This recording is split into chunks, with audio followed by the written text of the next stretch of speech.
ಎಲ್ಲಾ ಭಾಗದ ಜನರು ಕೂಡ ಸಿಕ್ಕಿದ್ರು ನಮ್ಗೆ ಅಂತ. ಬರೀ ಕುಂದಾಪುರದವ್ರು ಮಾತ್ರ ಸಿಕ್ಕಿದ್ರು ಅಂತ ಹೇಳ್ತಿಲ್ಲ. ಕುಂದಾಪುರದವರು ಅವ್ರ ಮನೆಯವರು, ಅವ್ರ ಅಣ್ಣ ತಮ್ಮಂದಿರು ನಮ್ಮವರು ಅನ್ನೋ ತರನೇ ಟ್ರೀಟ್ ಮಾಡಿದ್ರು ನಮ್ಮನ್ನ ಯಾವತ್ತೂ. ಕುಂದಾಪುರ ನಮ್ಮೂರಾಗಿತ್ತು ಮೇಡಮ್ 2 ವರ್ಷ.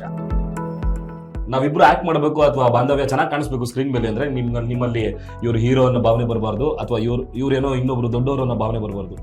ನೀವು ಪಕ್ಕ ನಡ್ಕೊಂಡು ಇಡೀ ಸಿನಿಮಾ ಜರ್ನಿ ಮಾಡ್ಬೇಕು ನಾವು.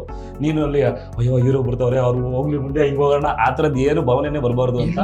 ಬಟ್ ಅಣ್ಣ ಹೇಳಿದ ಇದೊಂದೇ ವಿಷಯ, ನಾವು ಒಂದ್ ಫೋಟೋ ಒಂದ್ ಸೆಲ್ಫಿ ಇಡೀ ಸೆಟ್ ಅಲ್ಲಿ ತಗೊಂಡಾಗ ಇಲ್ಲ ಅಪ್ಪಿ ತಪ್ಪಿ ಕೇಳಿದಿರೋ ಮನೆಗೆ ಬಟ್ ಅಣ್ಣ ಇದೊಂದು ಲೈನ್ ತುಂಬಾ ಇಷ್ಟ ನಮ್ಗೆ. ನಾನು ಒಬ್ಬ ನಟ, ನೀನು ಒಬ್ಬ ಅಷ್ಟೇ ನಟನಾಗಿ ಅಷ್ಟೇ ಇರ್ಬೇಕು. ಆಮೇಲೆ ಅವರು ಬರೀ ಆರ್ಟಿಸ್ಟ್ ಗಳ ಜೊತೆ ಅಷ್ಟೇ ಅಲ್ಲ ಮೇಡಮ್, ರಿಷಭಣ್ಣ ನಾವು ನೋಡಿದಂಗೆ ಒಬ್ಬ ಸೆಟ್ ಬಾಯ್ ಇಂದ ಹಿಡ್ಕೊಂಡು, ಸ್ಮೋಕ್ ಹಾಕೋ ವ್ಯಕ್ತಿಯಿಂದ ಹಿಡ್ಕೊಂಡು, ಕಾಸ್ಟ್ಯೂಮ್ ಬಾಯ್ ಇಂದ ಹಿಡ್ಕೊಂಡು, ಯಾವನೊಬ್ಬ ಕಾರ್ಪೆಂಟರ್ ಮೊಳೆ ಹೊಡಿತಾರ ಹಿಡ್ಕೊಂಡು ಹಿಂಗ್ ನಡ್ಕೊಂಡ್ ಬಂದ್ರೆ ಎಲ್ಲರನ್ನ ಹೆಸರಿಟ್ಟು ಕರೀತಾರೆ ಅವ್ರು.